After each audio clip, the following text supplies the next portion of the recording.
আসসালামু আলাইকুম রহমতুল্লাহ। আরবদের সম্পর্কে কিছু বলি।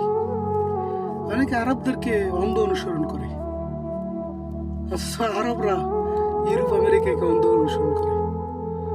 আপনি যাদেরকে অনুসরণ করতেছেন তারা ইউরোপ আমেরিকার পা চাটতে চাটতে তাদের জীবন শেষ। এটা আমি আমার কমসে কম 15 বছর লাইফ আরব দেশে কাটাইছি। 15 বছরে আমার এতটুকু বোঝা হয়েছে যে তারা কার পা চাটে। আরবদের কিছু বাস্তবতা তুলে ধরি। পবিত্র রমজান মাস আসলে তারা দেখবেন মানে একদম পাক্কা মুসল্লি হয়ে যায়। আমাদের দেশে অনেকে হয়ে যায়। এই রমাদান মাসও আমি কি অনেককে রাত্রেবেলা হোটেলে গিয়ে মদ্যপান করতে দেখেছি, যদিও বন্ধ থাকে। দেশে অনেক সময় রাত্রেবেলা রমজান মাসও বন্ধ থাকে, কিন্তু আমি রমজান মাসও দেখেছি সে রাত্রে মদ্যপান করে হোটেলে গিয়ে। রমজান মাসও দেখেছি সে কাফের মুশরিক নারীদেরকে নিয়ে রাত্রেবেলা হোটেলে।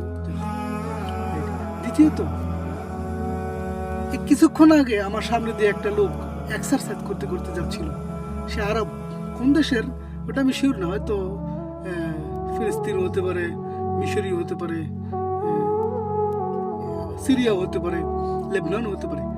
সে একটা চারটি পরা ছিল, তার গায়ে একটা স্যান্টো গেঞ্জি ছিল, সে জগিং করতেছিল। সে আধুনিক হয়েছে। আর দ্বিতীয়ত, এটা শর্ট প্যান্ট পরা, এটা তাদের এখন কালচারে পরিণত হয়েছে। সৌদিয়ানদের কথা বলি, তাদের দেশে অনেক লম্বা লম্বা জুব্বা পরে না। তারা যখন এইসব দেশে আসে, তখন আসা পর্যন্ত বাস রুমে গেল, হোটেলে গিয়ে সিধা গায়ে কাপড় চেঞ্জ, হাফ প্যান্ট গেঞ্জি। আমি একজনকে বলেছিলাম যে সে দিকে হঠাৎ করে আমার গাড়িতে আসতো, হাফ প্যান্ট পরতো, তখন আমি তাকে দেখে একটু আনন্দ করতাম, মজা করতাম। শেষ বেলায় যাওয়ার সময় সে পরিপূর্ণ তুপ পরে একবারে সেমাক লাগিয়ে অর্থাৎ ওই রুমালটা লাগিয়ে, তখন আমি বলছি এটা হচ্ছে অরিজিনাল আরবি, আর বাকি তুই যে আগে ছিলি ওটা হচ্ছে কি কাফের মুশরিকদেরকে অনুসরণ করা। তখন সে হাসে। তৃতীয়ত, তাদের মধ্যে সবচেয়ে বেশি সমস্যা যেটা হচ্ছে, ওরা প্রচুর পরিমাণে নারী লোভী। এমন মানে এত নোংরাভাবে মানুষ নারীদের লোভী হতে পারে, এটা আরবদের থেকে শিখবেন। ইউরোপ আমেরিকাতে তো তাদের যৌনাচার, এটা তাদের কালচার, তাদের যৌনতা বলেন, এটা তাদের কালচার।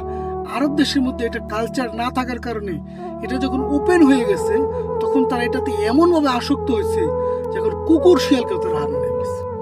দেখবেন 70% আরবিয়ান যাদের স্ত্রী আছে, কিন্তু তাদের কাফের, হয়তো ফিলিপাইনি, ইউরোপিয়ান, কোনো না কোনো দেশে একটা মেয়ে তার গার্লফ্রেন্ড আছে।